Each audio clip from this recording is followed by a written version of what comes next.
নমস্কাৰ বন্ধু বান্ধৱীসকল, স্বাগতম জনাইছোঁ আপোনালোক সকলোকে আমাৰ চেনেলৰ অন্য এটা নতুন ভিডিঅ'লৈ। আশা কৰিছোঁ সকলো ভালেই আছে। জনপ্ৰিয় কণ্ঠশিল্পী নীলাভ নিতাই দিলে এক ভাল খবৰ। হয় বন্ধু বান্ধৱীসকল, আপোনালোকে ঠিকেই শুনিছে। পিছে এই ভাল খবৰটোনো কি, এই সকলোবোৰ আপোনালোকক জনাম, গতিকে ভিডিঅ'টো অকণো স্কিপ নকৰি শেষলৈকে চাই থাকিব বুলি আশা কৰিলোঁ।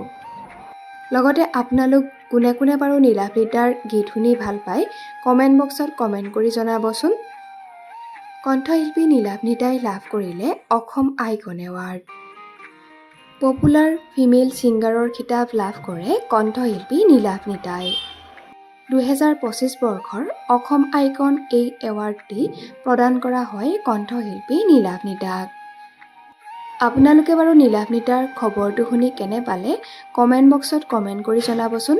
লগতে যিসকলে তেওঁৰ গীত শুনি ভাল পায় তেওঁলোকে প্লিজ এটা লাইক কৰি দিব।